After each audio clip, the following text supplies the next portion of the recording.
وداعيا إلى الله بإذنه وسراجا منيرا. أما بعد فأعوذ بالله من الشيطان الرجيم. بسم الله الرحمن الرحيم. الرجال قوامون على النساء بما فضل الله بعضهم على بعض في الرزق. وقال في مقام آخر: ولهن مثل الذي عليهن بالمعروف وللرجال عليهن درجة والله عزيز حكيم. صدق الله مولانا العظيم. وقال رسول الله صلى الله عليه وسلم: الجنة تحت أقدام الأمهات، أو كما قال عليه الصلاة والسلام. يا رب صل وسلم دائما أبدا على حبيبك خير الخلق كلهم.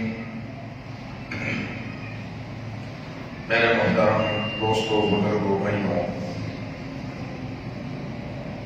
اس زمانے میں پوری دنیا کے اندر ایک پروپیگنڈا کیا جاتا ہے کہ اسلام نے عورتوں کو کسی قسم کا حق نہیں دیا ہے، اسلام عورتوں پر ظلم کرتا ہے، اسلام نے عورتوں کے مسائل کو حل نہیں کیا ہے، اسلام نے عورتوں کو گھر کی چار دیواری کے اندر بند کر کے رکھ دیا ہے۔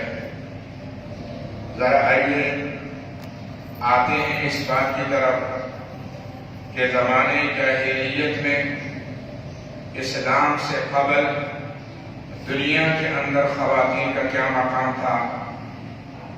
اسلام جب آیا اس نے خواتین کو کیا مقام دے دیا، اور اس زمانے میں یورپ دنیا خواتین سے کیا چاہ رہی ہے، تو ان تینوں باتوں پر ہم ذرا تذکرہ کریں اور تینوں باتوں پر ہم ذرا غور و فکر کریں، تب جا کر بات سمجھ میں آئے گی کہ اسلام خواتین کو کیا حق دینا چاہتا ہے، اور یورپ والے اور کلیسا والے عیسائی یہ خواتین کو کیا حق دینا چاہتے ہیں۔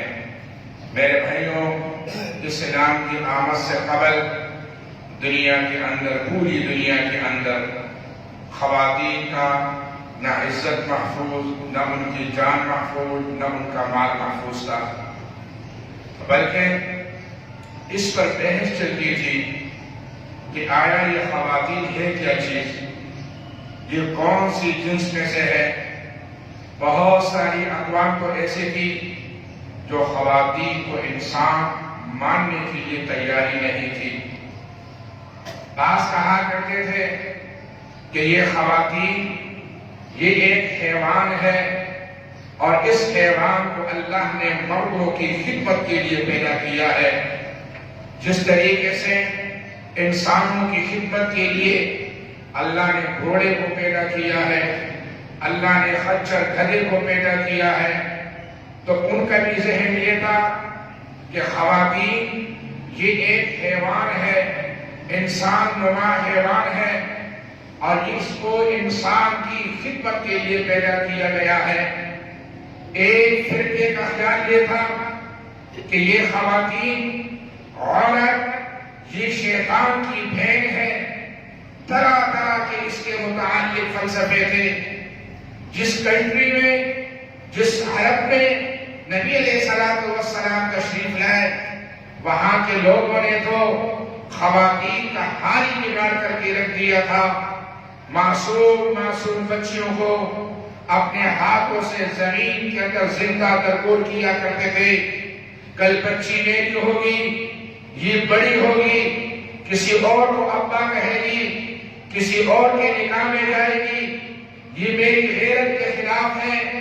لہذا بچپن کے اندر معصوم بچیوں کو زندہ درگور کیا کرتے تھے۔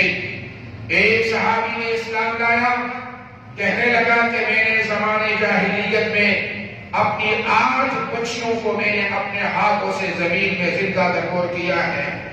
کوئی کہتا تھا کہ میں نے 5 بچوں کو زمین میں زندہ درگور کیا ہے۔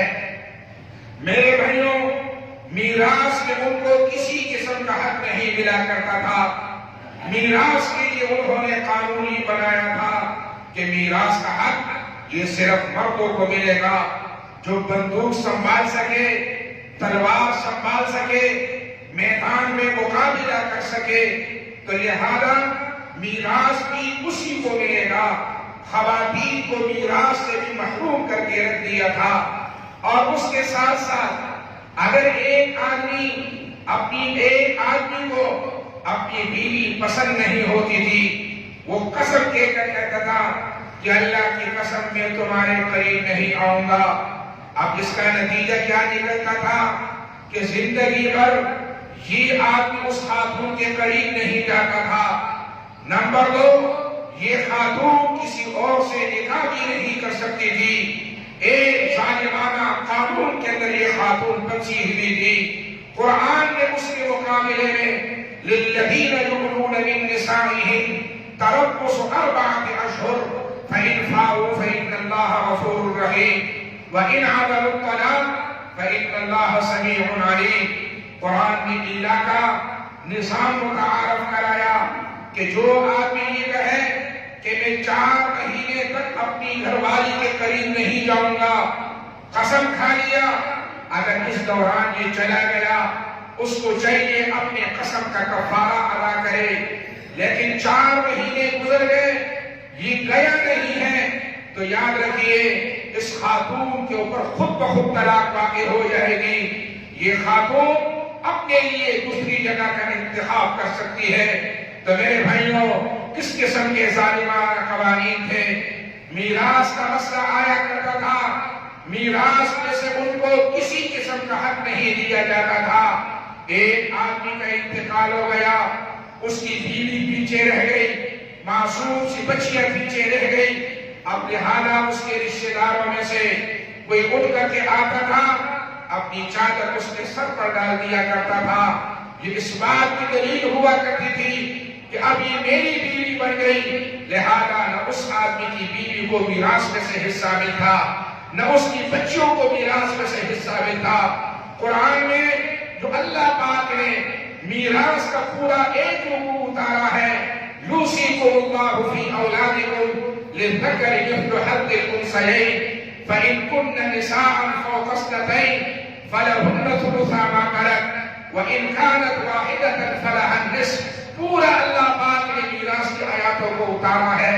یہ ایک خاتون کی فریاد کی بنیاد پر، 2 معصوم بچوں کی فریاد کی بنیاد پر ایک خاتون نبی علیہ السلام کے پاس آئی، آ کر کے کہنے لگی، اللہ کے پیغمبر، میرے شوہر شہید ہو چکے ہیں اللہ کے راستے میں، میری 2 چھوٹی چھوٹی بچیاں ہیں، یہ میری معصوم بچیاں ہیں، لہذا ہماری جو جائیداد تھی، پوری جائیداد کے اوپر میرے دیوروں نے قبضہ کر لیا ہے، ان بچیوں کے چچا نے قبضہ کر لیا ہے۔ اب نہ میرے پاس کچھ کھانے کے لیے ہے، نہ ان بچوں کے پالنے کے لیے میرے پاس کچھ ہے۔ آپ نے فرمایا خاتون صبر کرو، انہوں نے تمہارے ساتھ بڑا ظلم کر دیا ہے۔ اتنے میں جبرائیل آئے اور آنے کے بعد یوصیکم اللہ فی اولادکم للذکر مثل حظ الانثیین، میراث کی آیاتوں کو اتارا، جس میں بتا دیا کہ میراث میں جس طریقے سے مردوں کو حصہ ملتا ہے، میراث میں سے خواتین کو بھی ملے گا۔ اگر بیٹے کو ملتا ہے تو بیٹی کو بھی ملے گا، شوہر کو ملتا ہے بیوی کو بھی ملے گا، بھائی کو ملتا ہے تو بہن کو بھی ملے گا۔ ایک بیٹی ہے، صرف ایک بیٹی ہے، باقی کوئی اولاد نہیں ہے۔ قرآن کہتا ہے آدھا میراث، آدھا جائیداد اس کے پیچھے لکھا جائے گا۔ اسی طریقے سے ایک خاتون ہے، وہ بیوہ رہ گئی، شوہر کا انتقال ہو گیا، اگر اس کی اولاد ہے تو اس بیوی کو 8واں حصہ ملتا ہے، اولاد نہیں ہے اس سے زیادہ حصہ اس کو ملتا ہے۔ تو میرے بھائیوں، قرآن میں اللہ نے میراث جو اتاری ہے یہ خواتین کی وجہ سے اللہ نے اتاری ہے۔ یہ تو زمانے جاہلیت میں خواتین کا مقام تھا، کوئی اس کو شیطان کی بہن کہا کرتا تھا، کوئی اس کو انسان نما حیوان سے تعبیر کیا کرتا تھا، کوئی کیا کہتا تھا، کوئی کیا کہتا تھا، مگر اس کے مقابلے میں اسلام جب آیا، اسلام نے ہمیں بتا دیا دنیا میں کوئی خاتون ہوتی ہے، اس خاتون کے 4 مقام ہے، اس خاتون کے 4 مقام ہے۔ یا تو یہ خاتون کسی کی بیٹی ہوگی، یا تو یہ خاتون کسی کی ماں ہوگی، یا تو یہ خاتون کسی کی بہن ہوگی، یا تو یہ خاتون کسی کی بیوی ہوگی۔ یہ 4 قسم کے ہیں، یا خاتون بیوی ہوگی، یا بیٹی ہوگی، یا بہن ہوگی، یا آپ کی ماں ہوگی۔ یہ 4 سلسلے اللہ نے خواتین کی دنیا میں قائم کیے ہیں۔ آئیے سب سے پہلے آتے ہیں، اگر یہ خاتون ماں کی حیثیت سے ہے تو اس خاتون کا اسلام میں کیا مقام ہے؟ قرآن نے اس کا مقام بیان کر دیا، وَقَضَىٰ رَبُّكَ أَلَّا تَعْبُدُوا إِلَّا إِيَّاهُ وَبِالْوَالِدَيْنِ إِحْسَانًا۔ اللہ نے فیصلہ کر دیا ہے، اللہ نے حکم دے دیا ہے، عبادت کرنی ہے، ایک اللہ کی عبادت کیا کرو۔ اللہ کے بعد اگر مخلوق میں کسی کا پہلا حق آتا ہے، فرمایا وہ آپ کی والدین کا ہے، اپنے والدین کا ادب احترام کیا کرو۔ فَلَا تَقُلْ لَهُمَا أُفٍّ، آپ ان سے اف بھی نہ کرو، وَلَا تَنْهَرْهُمَا، ان کو ڈانٹو بھی نہیں، وَقُلْ لَهُمَا قَوْلًا كَرِيمًا، ان سے نرم لہجے کے اندر بات کرنی ہے۔ اور اپنی دعاؤں میں والدین کے لیے جو دعا مانگی ہے، فرمایا وَقُلْ رَبِّ ارْحَمْهُمَا كَمَا رَبَّيَانِي صَغِيرًا، میرے مولا میرے والدین پر ایسی رحمتیں برسا جیسے بچپن کے اندر انہوں نے میری تربیت کیا ہے۔ پھر کبھی قرآن کہتا ہے کہ اے انسان اپنی ماں کو دیکھو، حملته امه كرها ووضعته كرها وحمله وفصاله 30 شهرا، 9 مہینے تک اس ماں نے تجھے پیٹ کے اندر پالا ہے۔ ماں کتنی کمزور جنس ہے، 9 مہینے تک اس ماں نے تجھے پیٹ کے اندر پالا۔ اس کے بعد فرمایا جب دنیا میں آئے کتنی پریشانی اس کو ہوئی، بچپن کے اندر تمہاری ماں نے تمہاری پرورش کی، اللہ نے 3 حق ماں کے بتا دیے۔ ایک صحابی آیا کہنے لگا اللہ کے پیغمبر، من احق بحسن صحابتی، میرے حسن سلوک کا سب سے زیادہ مستحق کون ہے؟ آپ نے فرمایا امک، تیری ماں ہے۔ پھر دوبارہ کہا من، کون ہے؟ آپ نے پھر فرمایا امک، تیری ماں ہے۔ تیسری مرتبہ کہا کون ہے؟ آپ نے پھر فرمایا تیری ماں ہے۔ اور چوتھی مرتبہ آپ نے کہا کہ تیرا والد ہے۔ نبی علیہ السلام فرماتے ہیں الجنت تحت اقدام الامہات، اگر تم جنت کے طلبگار ہو، جنت کے حصول کے متلاشی ہو، فرمایا ماں کی خدمت کرو، ماں کی خدمت میں اللہ پاک نے تمہارے لیے جنت کو اللہ نے رکھا ہے۔ تو دیکھیے اسلام نے ایک ماں کو کتنا بڑا مقام دے دیا ہے، کتنا بڑا مقام دے دیا ہے۔ ان کی خدمت کرنی ہے، اف نہیں کرنی ہے، اور ان کے ساتھ حسن سلوک کا معاملہ اپنانا ہے۔ یہ تو ماں کا مقام ہو گیا۔ اب آئیے یورپ کی طرف، یورپ میں والدین کا کیا مقام ہے؟ میرے بھائیوں، اسلام ہمیں یہ سمجھاتا ہے یہی والدین جب بوڑھے ہو جائے، بڑھاپے میں ان کی خدمت کرو، بڑھاپے میں ان کی خدمت کرو، فرمایا تم 100% جنت کے مستحق بنو گے۔ نبی علیہ السلام نے خود فرمایا ہے تباہ ہو جائے، برباد ہو جائے وہ مسلمان، فرمایا کہ جو اپنے بوڑھے والدین کو پائے اور ان کی خدمت کر کے وہ جنت کا مستحق نہ بنے، فرمایا ایسا تباہ ہو جائے۔ جبرائیل نے بددعا دی، نبی علیہ السلام نے اس کے اوپر آمین کہا۔ یورپ والے کیا کہتے ہیں؟ جب والدین یہ جوان تھے، کمانے کے قابل تھے، والد کمایا کرتا تھا، ماں کمایا کرتی تھی، والد بھی پیسے بچاتا تھا، ماں بھی بچاتی تھی، ان دونوں نے تیری تعلیم و تربیت کی، اعلیٰ اسکول میں تجھے ڈال دیا، جب فارغ ہو گئے اچھی گاڑی تجھے دلا دی، اچھے جاب میں تجھے لگا دیا، لیکن اب جب ان پر بچپنا آ گیا، خود بوڑھے ہو گئے۔ یورپ یہ کہتا ہے آپ یورپ میں جائیں، جو لوگ یورپ کے قوانین کو اور جو یہ کہتے ہیں یورپ کی زندگی بڑی اچھی زندگی ہے، اب سن لیجیے وہاں والدین کے لیے باقاعدہ ہوم بنے ہوئے ہیں، ہاؤس بنے ہوئے ہیں، بوڑھے والدین کو وہاں داخل کیا جاتا ہے۔ ہر مہینے کی پہلی تاریخ سے لے کر کے 5 تاریخ تک ایک بیٹا جاتا ہے اور ان کو بل ادا کرتا ہے، کھانے کے بدلے، سونے کے بدلے، پانی کے بدلے، دوائیوں کے بدلے، مہینے 2 مہینے میں والدین سے مل کر کے گھر آ جاتا ہے۔ یہاں تک اگر بیمار ہو جائے وہ فون پہ بتاتے ہیں آپ کے والدین کی طبیعت خراب ہو چکی ہے، وہ کہتے ہیں ڈاکٹر کو بلا لو، ان سے علاج کرا دو، پھر میرے پاس بل بھجوا دینا، پیمنٹ میں خود ادا کروں گا۔ پھر اس کے بعد یہی والدین چلتے چلتے جب مر جاتے ہیں، وہاں سے فون آتا ہے کہ آپ کے والد مر گیا، والدہ تیری مر گئی، یہ کہتے کفن دفن کا انتظام کر دو، جو پیمنٹ ہے وہ اس کو میں ادا کر دوں گا۔ لعنت دے دو ایسے معاشرے کے اوپر میرے بھائیوں۔ یہ ہے آج اس وقت یورپ کے اندر سب سے زیادہ مسئلہ کس کا ہے؟ والدین اور اولاد کا ہے۔ اس کی بنیادی وجہ یہ ہے کہ یورپ کے قوانین نے اولاد کو اتنے بڑے قوانین دے دیے کہ جس کی بنیاد پر وہ والدین کے ہاتھوں سے نکل گئے۔ یورپ کا قانون یہ کہتا ہے کہ جب آپ کے بیٹا بیٹی ان کی عمر 17 سال ہو جائے، اب ان پر آپ جبر نہیں کر سکتے ہو، ان پر ہاتھ نہیں اٹھا سکتے ہو، ان پر ڈانٹنا نہیں کر سکتے ہو، ان پر آپ سختی نہیں کر سکتے ہو۔ کرو گے فوراً تمہارے خلاف پولیس حرکت کے اندر آئے گی۔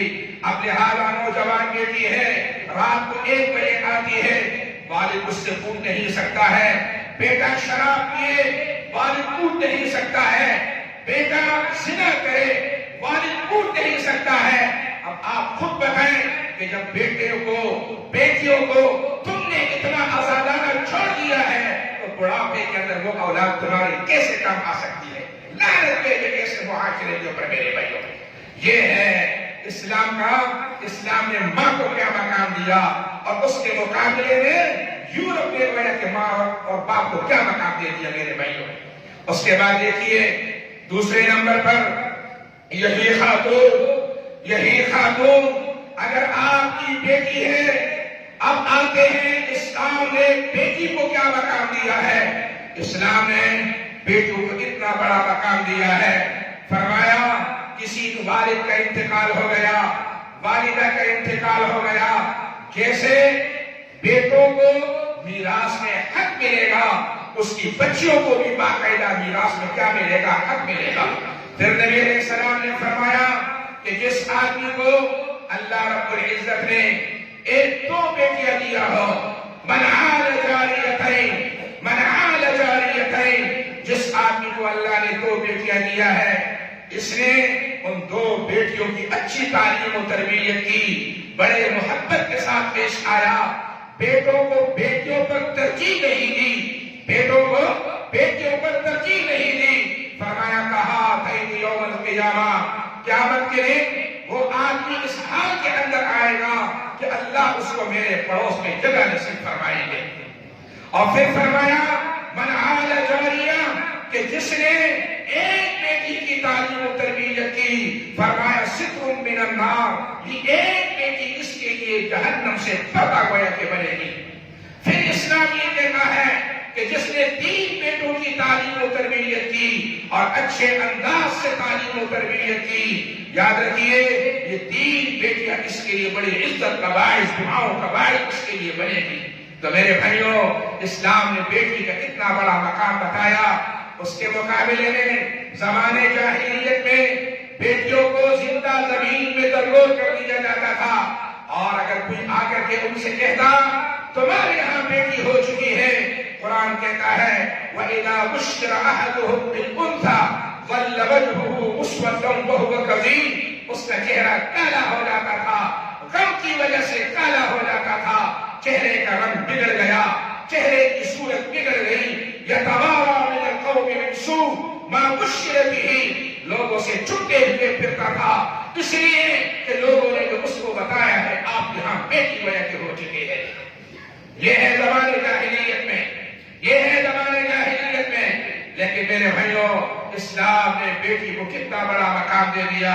فرمایا بچپن میں تعلیم و تربیت کرو، جب یہ بیٹی بڑی ہو جائے اس کی عزت کے ساتھ اس کی شادی کرا دو، عزت کے ساتھ اس کو اپنے گھر میں کیا کر دو، اس کو رخصت گویا کہ کر دو.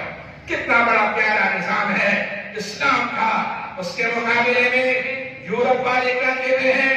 بیٹی کو تعلیم دلاؤ، تعلیم سے جب فارغ ہو جائے، بڑی بڑی ڈگریاں حاصل کر لے، اب اس کو کسی جگہ اچھی جاب دلاؤ تاکہ اپنے لیے کما سکے، اپنے پیٹ کو پال سکے. اسلام کہتے نہیں، جب تک یہ بیٹی تمہارے گھر میں ہے اس کے حقوق تمہارے اوپر ہے، اس کا خرچہ تمہارے اوپر ہے.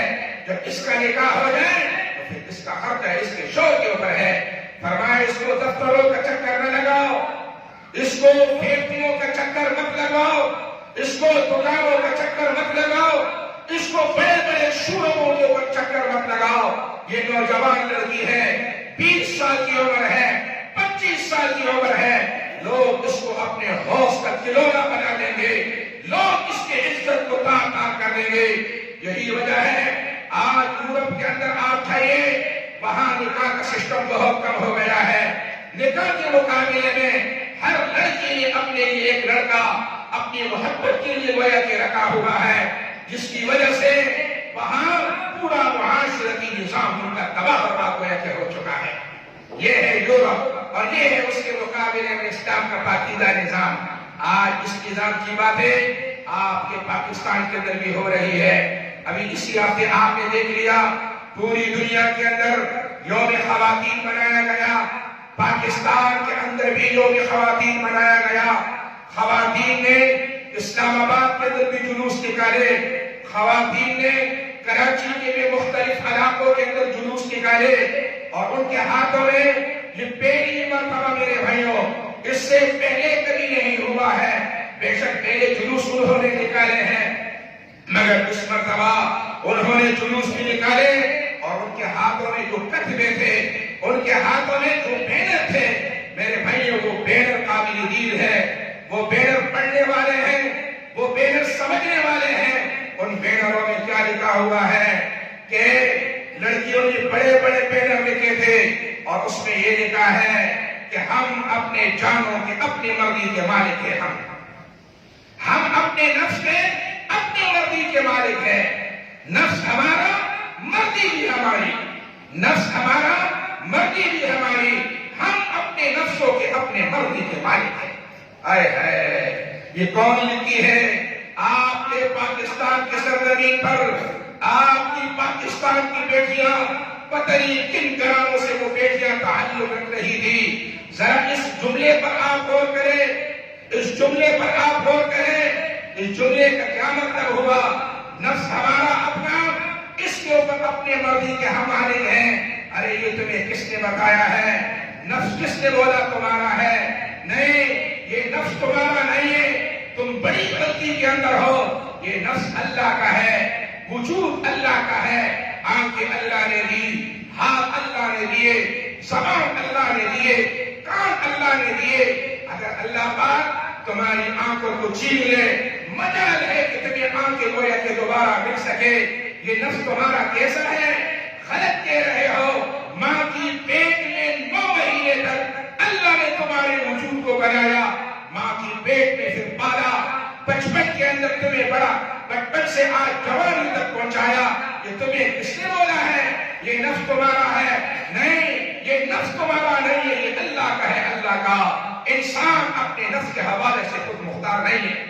اور پھر کیا مطلب؟ اس کا مطلب تم سمجھ گئے کہ نفس تمہارا، مرضی بھی تمہاری، نفس تمہارا، مرضی بھی تمہاری. کیا مطلب؟ یعنی اگر ہم کس کے ساتھ اپنے معاملات بنانا چاہیں، جس لڑکے کے ساتھ ہم جانا چاہیں، جس وقت جانا چاہیں، جن مردوں کے ساتھ ہم جانا چاہیں، نفس ہمارا، مرضی ہماری. نہ اس کے اوپر گورنمنٹ کا کوئی حق ہے، نہ والدین کا کوئی حق ہے، نہ سرپرستوں کا کوئی حق ہے۔ مطلب کیا ہے کہ یہ زنا کے لیے ایک راستہ بنانا چاہ رہے ہیں۔ اور پھر اس میں سے ایک بدبخت ہے، وہ بوڑھا ہے، باقاعدہ میں نے اس کے انٹرویو کو سنا۔ انٹرویو میں کیا کہتا ہے؟ یہ جو اسلام میں نکاح کا طور و طریقہ ہے، کہتے ہیں انگریزوں کا نکالا ہوا ہے۔ سب بولو استغفر اللہ۔ کہتے ہیں انگریزوں کا نکالا ہوا ہے، انگریزوں کا نکالا ہوا ہے۔ کہتے سن 16 سے پہلے نکاح کا کوئی تصور نہیں تھا۔ ارے کتنا جھوٹ بول رہا ہے۔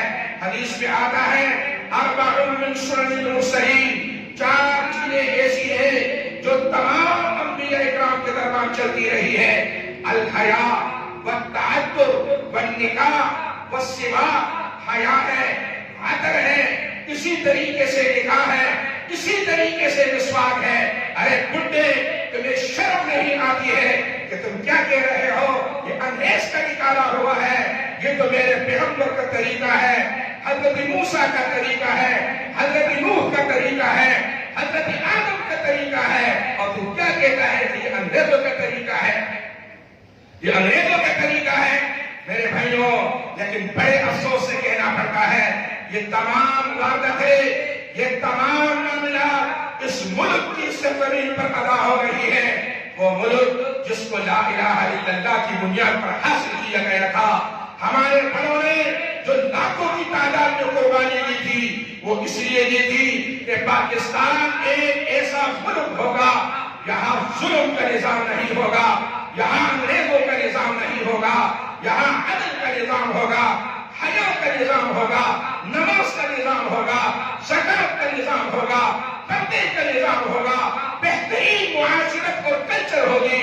ہے افسوس، اسی پاکستان بنانے کے لیے میرے اکابرین نے، ہمارے بڑوں نے قربانیاں دی تھی۔ آج ملک تو آ گیا، مگر اس ملک پر ایسی قوتیں بھی سرگرم ہو گئی ہیں۔ بتاؤ کتنی بڑی افسوس کی بات ہے۔ آپ کے پاکستان کے روڈوں پر خواتین یہ بینر اٹھا کر کے وہ کر رہی ہے۔ میرے بھائیوں، لگتا یہی ہے اس کو ہماری گورنمنٹ کی سرپرستی حاصل ہے، مگر ہم کہنا چاہتے ہیں خدا را ہمارے کلچر کو نہ بدلو، ہمارے تہذیب کو نہ بدلو، ہمارے حیا پر ڈاکہ نہ ڈالو، ہماری بہن بیٹیوں کو ننگا نہ کرو، ہماری بہن بیٹیوں کو سڑکوں پر مت نچواؤ۔ خدا کے لیے ہم تمہاری منت کرنا چاہتے ہیں، تم اگر یورپ کے دلدادہ ہو جاؤ، وہاں پورا معاشرتی نظام تباہ ہو چکا ہے، خاندانی نظام وہاں تباہ ہو چکا ہے۔ خدا را ہمارے خاندانی نظام کو تباہ مت کرو۔ یہ اصل میں بے حیائی کے لیے، اس کے ساتھ ساتھ زنا کے لیے راستے ہموار کرنا چاہتے ہیں۔ ایک طرف ان چیزوں کی اجازت، دوسری طرف آپ دیکھیں مدارس دینیہ، یہاں سے قال اللہ قال رسول کی آواز بلند ہوتی ہے۔ مدارس دینیہ یہ آپ کی ایمان کا تحفظ کرتی ہے، مدارس دینیہ آپ کے بچوں کی مستقبل کا تحفظ کرتی ہے، مدارس دینیہ اپنی خدمت آپ حضرات کے تعاون اور چندے سے گویا کے چلتے ہیں، اور آپ کو علماء دے رہے ہیں، آپ کو مفتی دے رہے ہیں، آپ کو قاضی دے رہے ہیں، آپ کو حافظ دے رہے ہیں۔ اور دوسری طرف آپ دیکھیں مدارس دینیہ کو بند کرنے کی باتیں کی جا رہی ہے، ان کو تالا لگانے کی باتیں کی جا رہی ہے، اور دوسری طرف بے حیائی کا پرچار ہے۔ تو میرے بھائیوں، ایسے حالات میں ہمیں سوچنا پڑے گا، ہمیں سوچنا پڑے گا آخرکار یہ کون سے لوگ ہیں جو ہمارے نظام کو بدلنا چاہتے ہیں۔ خدا را اپنے گھر میں پردہ، حیا، عفت، پاکدامنی اس کو برقرار رکھیں، اور یہ آج کا یہ سسٹم چلا ہوا ہے، اس سسٹم سے اپنے آپ کو بچائیں۔ وآخر دعوانا الحمدللہ۔